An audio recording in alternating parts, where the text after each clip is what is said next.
Good morning. നമുക്കിന്നൊരു പാവയ്ക്ക പുളിങ്കറി ആയാലോ? പാവയ്ക്ക എന്ന് കേൾക്കുമ്പോൾ എല്ലാവരുടെയും മുഖം ചുളിയും പാവയ്ക്ക കയ്പാണ് എന്നല്ലേ.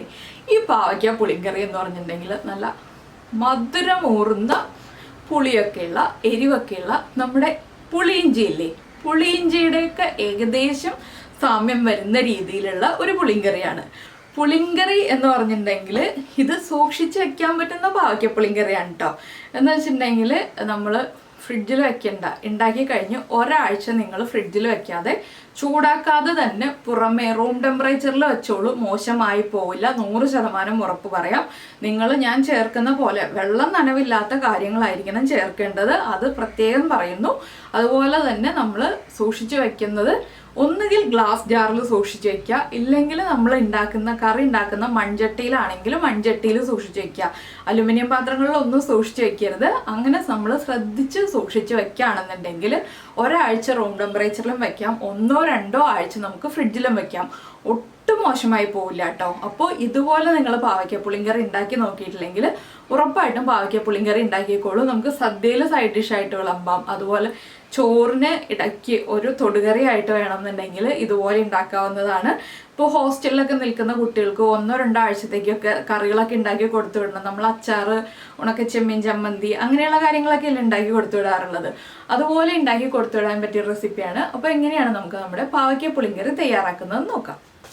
നമുക്ക് നമ്മുടെ ഇൻഗ്രീഡിയൻസ് നോക്കാം. ഞാൻ ഒരു പാവയ്ക്ക, ഒരു മീഡിയം വലിപ്പമുള്ള ഒരു പാവയ്ക്ക ചെറുതായിട്ട് കട്ട് ചെയ്തിട്ട് ഉപ്പും മഞ്ഞൾപ്പൊടിയും ചേർത്ത് അരമണിക്കൂർ മിക്സ് ചെയ്ത് വെച്ചിട്ടുണ്ട്. പാവയ്ക്കയുടെ കയ്പ്പ് പോകാനാണ് ഇതുപോലെ വെച്ചിരിക്കുന്നത്.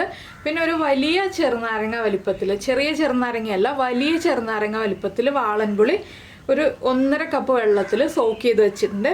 പിന്നെ എടുത്തിരിക്കുന്നത് 150 ഗ്രാം ശർക്കരയാണ്. ശർക്കര 150 ഗ്രാം മുതൽ 200 ഗ്രാം വരെ എടുക്കാം, നിങ്ങളുടെ മധുരത്തിനനുസരിച്ച്. ഇത് നല്ലൊരു മധുരമുള്ള റെസിപ്പിയാണ്, അപ്പോൾ മധുരം അനുസരിച്ച് എടുക്കാം. ഞാനിപ്പോൾ 150 ഗ്രാം എടുത്തിട്ടുള്ളൂ. പിന്നെ എടുത്തിരിക്കുന്നത് നമുക്ക് വറവിടാനായിട്ട് ഉള്ളിയാണ്. ഉള്ളി കുറച്ച് കൂടുതൽ വേണം വറവിടാനായിട്ട്, ഒരു 15 ഉള്ളി എടുക്കുക. പിന്നെ എരിവിനനുസരിച്ച് നമുക്ക് പച്ചമുളക് എടുക്കാം. ഞാനിപ്പോൾ 2 പച്ചമുളക് എടുത്തിട്ടുള്ളൂ, ബാക്കിയുള്ളത് നമ്മൾ മുളക് പൊടിയാണ് ചേർക്കുന്നത്. അപ്പോൾ ആദ്യം തന്നെ നമുക്ക് ഈ മഞ്ഞൾപ്പൊടിയും ഉപ്പും ചേർത്ത് മിക്സ് ചെയ്ത് വെച്ചിരിക്കുന്ന പാവയ്ക്കയിൽ നിന്ന് ഈ മഞ്ഞൾപ്പൊടിയും ഉപ്പും ഉള്ള ആ ഒരു വെള്ളം ഉണ്ടല്ലോ അതൊന്ന് പിഴിഞ്ഞ് മാറ്റി പാവയ്ക്ക ഒന്നുകൂടി കഴുകി പിഴിഞ്ഞെടുക്കണം. പാവയ്ക്കയുടെ കയ്പ്പ് കംപ്ലീറ്റ് ആയിട്ട് മാറാനാണ് നമ്മളിങ്ങനെ കഴുകി പിഴിഞ്ഞെടുക്കുന്നത്. അപ്പോൾ കൂടുതലായിട്ടുള്ള ഉപ്പ് എന്താണെന്ന് വെച്ചാൽ ഞാൻ 1/2 ടീസ്പൂൺ മഞ്ഞൾപ്പൊടിയും 1 ടേബിൾ സ്പൂൺ ഉപ്പുമാണ് ചേർത്ത് മിക്സ് ചെയ്ത് വെച്ചിരിക്കുന്നത്. ഇത് ഒന്നുകൂടി പിഴിഞ്ഞെടുത്തിട്ട് വീണ്ടും ഒന്നുകൂടി കഴുകിയെടുക്കുക കേട്ടോ. അങ്ങനെ കഴുകി 2 പ്രാവശ്യം പിഴിഞ്ഞെടുത്തിട്ട് വേണം നമ്മൾ പാവയ്ക്ക ബാക്കിയുള്ള കാര്യങ്ങൾ ചെയ്യാൻ. അപ്പോൾ ഞാനിത് ആദ്യം കഴുകി പിഴിഞ്ഞെടുക്കട്ടെ. അപ്പോൾ നമ്മുടെ പാവയ്ക്ക ആദ്യത്തെ വെള്ളം പിഴിഞ്ഞ് മാറ്റി വീണ്ടും നന്നായിട്ടൊന്ന് കഴുകി പിഴിഞ്ഞെടുത്തിട്ടുണ്ട്. ഇനി നമുക്കിതൊന്ന് വറുത്തെടുക്കണം. പാവയ്ക്ക വറുക്കുമ്പോൾ പാവയ്ക്കയുടെ കൂടെ നമ്മുടെ പച്ചമുളകും കൂടി ചേർത്താണ് വറുത്തെടുക്കുന്നത്. അപ്പോൾ ഞാനൊരു പാനിൽ വെളിച്ചെണ്ണ ഒഴിച്ച് വെച്ചിട്ടുണ്ട്. നമ്മുടെ വെളിച്ചെണ്ണ നന്നായിട്ട് ചൂടായി വന്നിട്ടുണ്ട്. നമുക്കിതിലേക്ക് കഴുകി പിഴിഞ്ഞ് വെച്ചിരിക്കുന്ന പാവയ്ക്ക കേട്ടോ, പിഴിഞ്ഞെടുക്കണം പാവയ്ക്കയും പച്ചമുളകും ചേർത്ത് കൊടുക്കാം. ഇനി ഇതൊന്ന് കളർ മാറി ഒന്ന് ബ്രൗൺ ആയി വരണം, അതുവരെ ഇളക്കി കൊടുക്കുക. അതിനുശേഷമാണ് നമ്മൾ ബാക്കിയുള്ള കാര്യങ്ങൾ ചെയ്യുന്നത്. ഈ ഒരു കറി ഉണ്ടാക്കി വെച്ചാൽ കുറേ ദിവസം ഇരിക്കും കേട്ടോ, 1-2 ആഴ്ചയിൽ കൂടുതൽ ഇരിക്കും. അപ്പോൾ അതനുസരിച്ച് നമ്മൾ പാവയ്ക്ക വറുത്തെടുക്കണം. പിന്നെ പാവയ്ക്ക നന്നായിട്ടൊന്ന് കുക്കായി വരട്ടെ, അതുവരെ ഇളക്കി കൊടുക്കാം. ഇപ്പോൾ ഉണ്ടോ നമ്മുടെ പാവയ്ക്ക ഏകദേശം ഈ കളറായിട്ടുണ്ട്. ഇത്രയും ഞാൻ കുക്ക് ചെയ്യുന്നുള്ളൂ കേട്ടോ, ഇനി ഒരുപാട് ബ്രൗൺ ആക്കുന്നില്ല. ഇനി നമുക്ക് ഈ പാവയ്ക്ക മാറ്റി വയ്ക്കാം. വേറൊരു ചട്ടി ഞാൻ വെച്ചിട്ടുണ്ട്. ചട്ടിയിലേക്ക് വെളിച്ചെണ്ണ ഒഴിച്ചിട്ടുണ്ട്. വെളിച്ചെണ്ണ ചൂടായി വരുമ്പോൾ നമുക്കിതിലേക്ക് 1-2 കാര്യങ്ങൾ ചേർക്കാനുണ്ട്. ആദ്യം ചേർക്കേണ്ടത് 1 ടീസ്പൂൺ കടുക്. കടുകൊന്ന് പൊട്ടി കഴിയുമ്പോൾ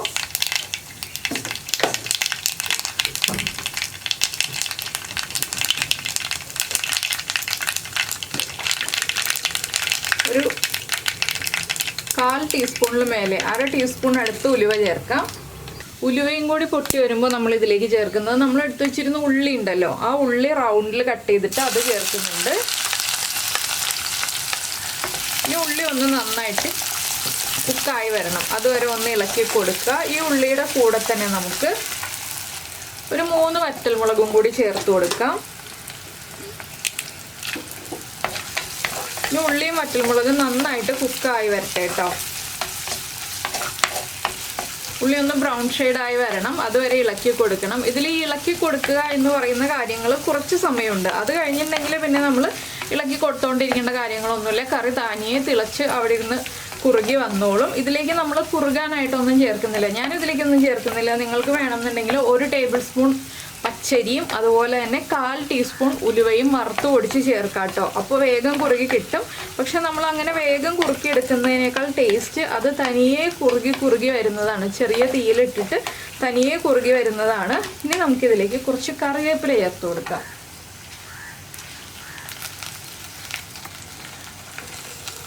ഈ ഒരു പാവയ്ക്ക പുളിങ്കറി ഉണ്ടാക്കുമ്പോൾ ശ്രദ്ധിക്കേണ്ട കാര്യം എന്താണെന്ന് വെച്ചാൽ നമ്മൾ ചൂടുവെള്ളം വെള്ളം ഒഴിക്കേണ്ടി വരികയാണെങ്കിൽ, ഇല്ലെങ്കിൽ പിന്നെ നമ്മൾ നനവുള്ള കാര്യങ്ങളൊന്നും ചേർക്കരുത്. എല്ലാം നന്നായിട്ട് വഴറ്റിയൊക്കെയാണ് നമ്മൾ കറി ഉണ്ടാക്കുന്നത്. എന്താണെന്ന് വെച്ചാൽ കൂടുതൽ ദിവസം ഇരിക്കാൻ വേണ്ടിയിട്ട്. അപ്പോൾ ഇനി നമ്മൾ ചേർക്കുമ്പോൾ കറിവേപ്പിലയാണ് ചേർക്കുന്നതെന്നുണ്ടെങ്കിൽ കറിവേപ്പിലയിൽ നനവൊട്ടുമില്ലാതെ നന്നായിട്ട് കഴുകി തുടച്ചതിന് ശേഷം മാത്രം ചേർക്കുക. അങ്ങനെ നനവില്ലാത്ത കാര്യങ്ങൾ വേണം ചേർക്കാനായിട്ട്. ഇനി നമ്മുടെ ഉള്ളി ഒന്ന് കളറ് മാറി വരട്ടെ, അതുവരെ ഞാൻ ഇളക്കി കൊടുക്കട്ടെ. ഇപ്പോൾ കണ്ടോ നമ്മുടെ ഉള്ളിയൊക്കെ നന്നായിട്ട് ബ്രൗൺ ആയിട്ടുണ്ട്. ഇനി നമ്മൾ ഇതിലേക്ക് ചേർക്കുന്നത് നമ്മൾ വെള്ളത്തിലിട്ട് വെച്ചിരുന്ന പുളി ഉണ്ടല്ലോ, പുളി നന്നായിട്ട് പിഴിഞ്ഞ് ചേർക്കുക. ഈ പുളിയുടെ കൂടെ തന്നെ വേണം നമ്മൾ എത്രത്തോളം ഗ്രേവി വേണം എന്നുള്ളതനുസരിച്ച് വെള്ളം ചേർത്ത് കൊടുക്കാൻ. പിന്നീട് വെള്ളം ചേർക്കാതിരിക്കുകയാണ് നല്ലത്.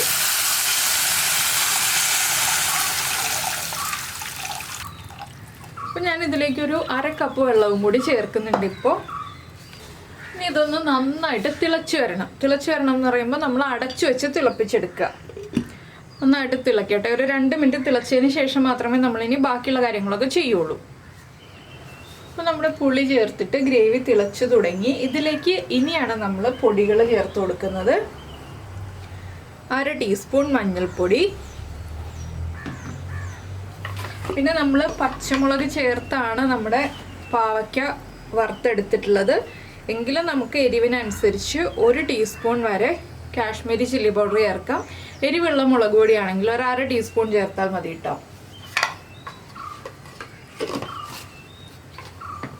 പിന്നെ ചേർക്കുന്നത് കായപ്പൊടിയാണ്. 1/4 ടീസ്പൂൺ കായപ്പൊടി.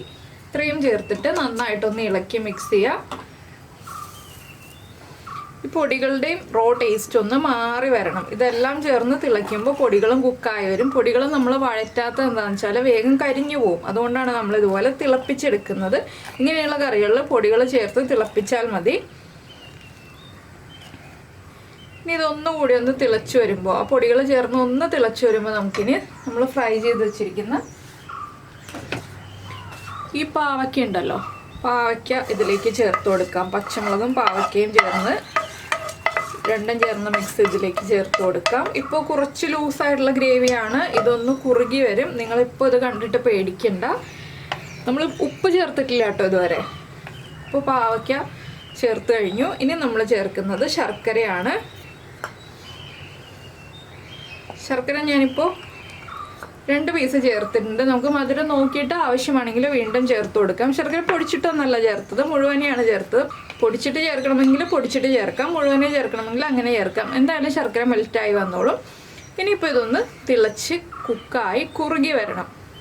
ശർക്കരയൊക്കെ മെൽറ്റായി നന്നായിട്ട് കുക്കായി കുറുകി വരണം. ഈ സമയത്ത് നമുക്ക് ഉപ്പും കൂടി ചേർത്ത് കൊടുക്കാം. കുറച്ച് ഉപ്പ് ആദ്യം ചേർക്കുക. നമുക്ക് ആവശ്യമാണെങ്കിൽ വീണ്ടും ഉപ്പ് ചേർത്ത് കൊടുക്കാവുന്നതേ ഉള്ളൂ. ഉപ്പും ചേർത്ത് ഒന്ന് ഇളക്കുക. ഇനി അടച്ചു വെച്ചിട്ട് തന്നെ നമ്മൾ ഈ ഒരു കറി വറ്റിച്ചെടുക്കുക. തുറന്ന് വെച്ചിട്ടല്ല, അടച്ചു വെച്ച് ചെറിയ ബർണറിൽ വെച്ച് വറ്റിച്ചെടുക്കുക കേട്ടോ. ഇടയ്ക്ക് ഇളക്കി കൊടുക്കാൻ മറന്നു പോരുത്. അപ്പോൾ ഇനി നമ്മുടെ കറി ഒന്ന് വറ്റി വരട്ടെ. അപ്പോൾ നമ്മുടെ പാവയ്ക്ക പുളിങ്കറി ഇതാ തിളച്ച് കുറുകി വന്നിട്ടുണ്ട്. ഒരു 10-20 മിനിറ്റ് എടുക്കും കേട്ടോ ഇതുപോലെ ഒന്ന് തിളച്ച് കുറുകി വരാൻ. പിന്നെ ഞാൻ നേരത്തെ പറഞ്ഞില്ലേ, നിങ്ങൾക്ക് വേഗം കുറുകി വരണം എന്നുണ്ടെങ്കിൽ, ഈ ഒരു കൺസിസ്റ്റൻസി ആവണം എന്നുണ്ടെങ്കിൽ 1 ടീസ്പൂൺ ഈ ഒരു കൺസിസ്റ്റൻസി ആവണം എന്നുണ്ടെങ്കിൽ പച്ചരിയും ഉലുവയും വറുത്ത് പൊടിച്ച് നമ്മൾ പാവയ്ക്ക ചേർക്കുമ്പോൾ തന്നെ ചേർത്ത് അങ്ങനെ കുറുക്കിയെടുക്കാം. പക്ഷെ ഇങ്ങനെ കുറുക്കിയെടുക്കുമ്പോഴാണ് ഇതിന് ടേസ്റ്റ് ഉള്ളത്. അപ്പോൾ നമ്മുടെ കറി റെഡി ആയി കഴിഞ്ഞു. ഉപ്പൊക്കെ ചെക്ക് ചെയ്യുക. ഉപ്പ് കുറവാണെങ്കിൽ ഉപ്പ് ആഡ് ചെയ്ത് കൊടുക്കുക. എരിവും പുളിയും എല്ലാം ചെക്ക് ചെയ്യുക. പുളി കുറവാണെങ്കിൽ പുളി വെള്ളം ചൂടാക്കിയിട്ട് ചേർക്കുക കേട്ടോ. പച്ച പുളിവെള്ളം ചേർക്കരുത്, ചൂടാക്കിയിട്ട് ചേർക്കുക. ഇപ്പോൾ ഞാൻ ഉപ്പും പുളിയൊക്കെ ചെക്ക് ചെയ്തു, എല്ലാം കറക്റ്റാണ്. ആവശ്യത്തിന് എരിവും പുളിയും ഉപ്പും എല്ലാം ഉള്ള നല്ലൊരു അടിപൊളി കറിയാണ്.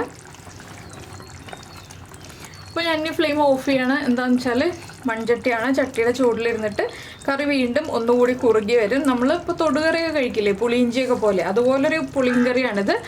അപ്പോൾ എല്ലാവരും ഈ ഒരു റെസിപ്പി ഉണ്ടാക്കി നോക്കിയിട്ടില്ലെങ്കിൽ ഉറപ്പായിട്ടും ഉണ്ടാക്കി സൂക്ഷിച്ച് വയ്ക്കൂ. ഒരാഴ്ചയോ 2 ആഴ്ചയോ വെച്ചാലും മോശമായി പോവില്ല. ഒരാഴ്ച വെച്ച് കഴിഞ്ഞിട്ട് ഫ്രിഡ്ജിലെടുത്ത് വയ്ക്കുക കേട്ടോ. ഒരാഴ്ച കഴിഞ്ഞിട്ടാണ് നിങ്ങൾ വീണ്ടും സൂക്ഷിച്ച് വെക്കുന്നതെന്നുണ്ടെങ്കിൽ, ആദ്യം ഒരാഴ്ച പുറമേ വെച്ചാലും ഫ്രിഡ്ജിൽ വെക്കേണ്ട ആവശ്യമില്ല. ഒരാഴ്ച കഴിഞ്ഞിട്ട് വീണ്ടും ബാക്കി ഉണ്ടെന്നുണ്ടെങ്കിൽ, ഒരു പാവയ്ക്ക വെച്ചിട്ട് കറി ഉണ്ടാക്കിയെന്ന് വെച്ചിട്ട് ഒരാഴ്ചയിൽ കൂടുതലൊന്നും ഉണ്ടാവില്ല. ഞാൻ കൂടുതലുണ്ടെങ്കിലുള്ള കാര്യം പറഞ്ഞു എന്നേ ഉള്ളൂ. അപ്പോൾ എല്ലാവരും ട്രൈ ചെയ്ത് നോക്കുക. എല്ലാവർക്കും വളരെ എളുപ്പത്തിൽ ഉണ്ടാക്കാൻ പറ്റുന്ന നല്ലൊരു അടിപൊളി റെസിപ്പിയാണ്. കളർ കാണുമ്പോൾ തന്നെ കഴിക്കാൻ തോന്നുന്നില്ലേ? നല്ല സൂപ്പർ ടേസ്റ്റാണ് കേട്ടോ. അപ്പോൾ എല്ലാവരും പാവയ്ക്ക ഇഷ്ടമില്ലാത്തവർ പോലും ഈ ഒരു പാവയ്ക്ക ഉപയോഗിച്ചു. ഒരു പാവയ്ക്ക എടുത്തിട്ട് ഇതുപോലെ ഒന്ന് കറി ഉണ്ടാക്കി നോക്കൂ. അതിനുശേഷം നിങ്ങളുടെ അഭിപ്രായമൊക്കെ ഒന്ന് കമൻറ്റ് ചെയ്യൂ. പിന്നെ നിങ്ങൾക്ക് ഈ ഒരു റെസിപ്പി ഇഷ്ടമായിട്ടുണ്ടെന്നുണ്ടെങ്കിൽ ഒന്ന് ലൈക്ക് ചെയ്യാനും കൂടി മറന്നു പോരുത്. പിന്നെ നമ്മുടെ ചാനൽ ആദ്യമായിട്ട് കാണുകയാണെങ്കിൽ, നമ്മുടെ വീഡിയോ പ്രസൻറ്റ് ചെയ്യുന്ന രീതിയൊക്കെ ഇഷ്ടമായിരുന്നുണ്ടെങ്കിൽ നമ്മുടെ ചാനലൊന്ന് സബ്സ്ക്രൈബ് ചെയ്ത് സപ്പോർട്ട് ചെയ്യണേ. അപ്പോൾ ഇത് വീണ്ടും കുറുകൂട്ടോ. ഇത് ഇരുന്ന് ചൂട് മാറി വരുന്ന അനുസരിച്ച് കുറുകി വരും. ചൂടോടെ ഉപയോഗിക്കരുത്, ചൂട് മാറിയിട്ട് ഉപയോഗിക്കുക. അപ്പോൾ എല്ലാവർക്കും ഈ റെസിപ്പി ഇഷ്ടമായി ഉണ്ടാവുമെന്ന് വിചാരിക്കുന്നു. നമുക്ക് നമ്മുടെ അടുത്ത റെസിപ്പിയുമായിട്ട് അടുത്ത ദിവസം വീണ്ടും കാണാം.